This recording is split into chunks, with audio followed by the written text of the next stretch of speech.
Hi, Jeff here today to talk to you about tapping with heart coherence. So you've probably all heard of EFT, maybe by now, emotional freedom technique, or you maybe have heard me talk about EFT or tapping, and I have other video on tapping, but this one here I thought I'd share a couple of extra points that we want to add into the EFT or tapping recipe, in my opinion, to make it even more potent, with the potentiality that down the road you could possibly eliminate the whole tapping process and just use the end part with the heart coherence as a means of resetting yourself from stress. So let's review this from beginning to end then, or introduce you to this from beginning to end. So the tapping, right? We know that when we experience trauma, a pain, or we've got something that we want to tap on to try to alleviate the challenge or the discomfort that might be there, we are tapping on the points on the face, body, and head associated with the meridian system, the meridians. So we're using acupressure points. So under stress, we might realize, or maybe don't, or you will now, you realize that when there's a stress response that happens, the meridian system would typically go out of its normal harmonious flow. And from that space or state of not being in harmony, the triple warmer meridian tends to be overzealous and take over the rest of the meridian system, and things all go haywire from there. So by tapping, we help to bring bring harmony back to the whole meridian system as a whole by tapping through the various points. So it's basically, you could look at it as a reset of the energy system, the meridian system particularly, after experiencing a stress, or when you are revisiting a stress. If you know you have a trauma or something that bothers you regularly, consistently, over and over and over, you might be able to use the tapping to make a positive change there. So let's review the basic setup. Was always started on your hand with a karate chop point.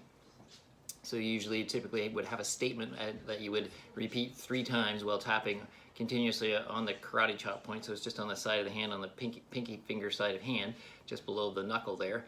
Along that edge, you could have several fingers there along that edge, and you know you're in the right spot. So you'll be tapping along there, and you always start with a statement such as, even though, and you would describe your challenge. So if we said I have a shoulder pain, even though I have this current shoulder pain, I acknowledge that it no longer serves me, or I am prepared to let the pain diminish, or I am prepared to let the healing begin, or something to that effect. So you have the negative aspect, even though naming the problem and bringing that to mind and really feeling into what the challenge is. And then you flip that over to a slightly more positive side of things by saying that you're prepared, again, as I mentioned, healing, or I acknowledge this is no longer serving me or helping me or assisting me or working for me, and I choose to let it go, something to that effect. So you work through 3 times, whether you want to switch hands or work at the same hand all 3 times through. There's your setup. And then you use the acupressure points to use what you might call reminder phrases of the basic setup. So or you could also call the process as venting about the shoulder, or tapping and just mentioning the shoulder pain, the discomfort. You could describe and or vent all about it as you're going through the process.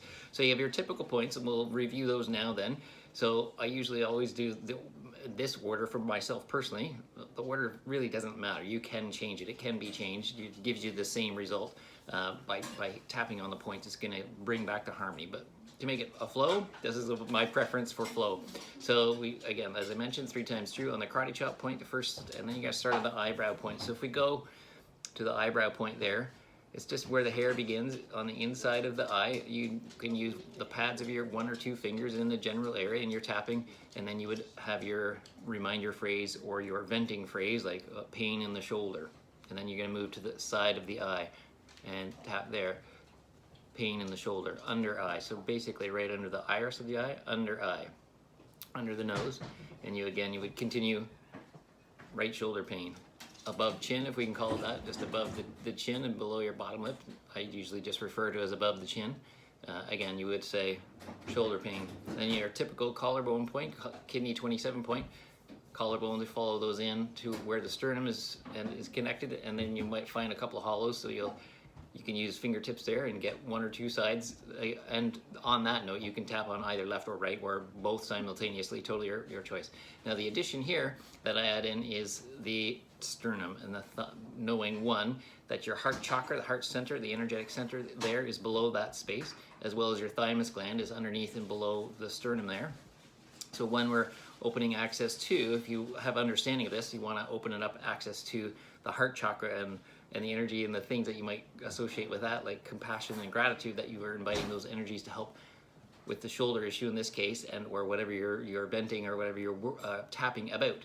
And then also by tapping on the space where the thymus gland is behind the sternum, then you're also stimulating T cells to be produced more readily, and therefore more available for your immune system to go. So that I find that's an important, valuable benefit for those 2 points, for the thymus gland and also for the heart space, or the heart chakra, or heart energy center. Then you move into your side body, about 1 hand width from the armpit down, and you can use several fingers and get in on the ribs, and then we can move to the top of the head on the crown chakra. And that would be around, but I'd like to add in, this is the other addition now, is the heart coherence. So heart coherence is when you help to bring the heart and the brain into coherence, bringing them into harmony, or communicating peacefully together rather than incoherently, where you've got this trauma and stress going on and there's a scatteredness between heart and brain, and things are out of sorts, and that's what happens during a stress response. So we want to help you to reset that, and you can do that with by putting your hands on the heart and then breathing slowly, calmly, peacefully in. Helps you to generate a coherence of the heart to the brain by breathing slowly, especially in through the nose.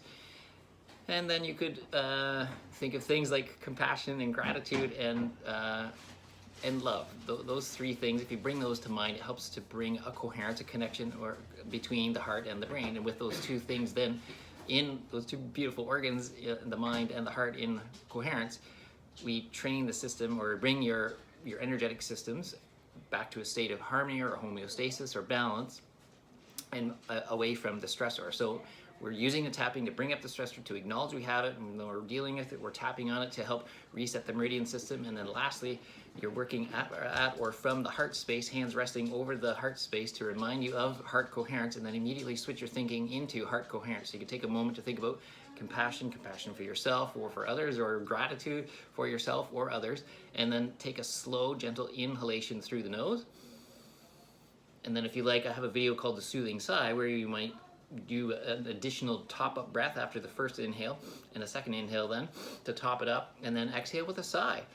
And then you can just, usually when we naturally sigh, you have this relaxing sensation. The shoulders generally drop, or the facial muscles somewhat relax more deeply with the sighing motion, just naturally occurs. So what we're looking for then is just to add that extra component of the soothing sigh, or slow, controlled, calm breath, to help you build or connect quickly to heart coherence, to help bring the system back into harmony.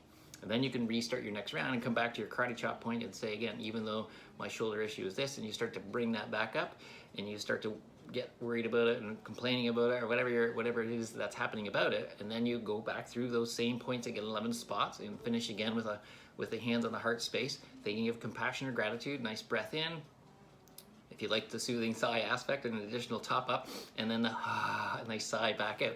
And again, so what is happening long term, you're starting to train your nervous system associated to the heart coherence aspect at the end of your tapping sequence, that possibly with a lot of practice down the road, you might be able to actually eliminate the tapping process and go straight to the heart coherence aspect, and just breathe gently in there while having the thought in mind, whatever that was. And then that may take 3 or 4 breaths at that, but instead of doing the whole sequence, this is maybe then something you might be able to do down the road with the practice of having hands on heart initially, and then eventually hands resting somewhere else, and you just build in the ability to build stress resilience or stress reset quickly by being able to note that my process of hitting heart coherence brings me back out of a stress response by breathing slowly in through my nose and thinking of compassion and kindness, with the intention goes a long way, that I'm going to reset from this stress, reset from this challenge, or reset from this pain or this trauma or this whatever, or at least diminish it from where it might be flared up or triggered and challenging you or bringing you into a space or state of stress. So you may down the road, again with intention, possibly do just this: sit here and in your mind think of your challenge, think of your difficulty, or be in the moment wherever it's happening, and then do the breath. And if you're in a public place and you just want to sigh softly, maybe the other folks around you don't even notice. and you can just possibly get to the point where you're just using the heart coherence and the soft breathing to create the same results as the full recipe of tapping through the whole sequence. So there you have it. There's tapping with heart coherence. So we can use the tapping standalone if you want those extra spots of the heart center and the thymus, and just hands on heart to finish. You add in those two extra points on your tapping, addressing any issue you want, as you would normally do through or with tapping or with emotional freedom technique. But possibly with lots of practice, again, you could down the road, move into having the ability to reset from stress with a few peaceful breaths, knowing you're creating this beautiful heart coherence between heart and brain to reset yourself from a stressor super quick, super easy, within possibly 3 or 4 breaths. So there you have it. Play with that, experiment with that, and if you feel a need for any assistance in challenges that you might have, I do offer energy sessions in the form of emotion code, body code, belief code, or energy therapy that can help you to at least find some relief from your current challenges, be those again mental or emotional or body challenges. We can address all of those, so you can look in the description below after the video and you can read more on that, or you can visit my website if you have any interest in learning more about energy sessions with myself. Thanks for taking the time to watch, and best of luck with tapping and heart coherence.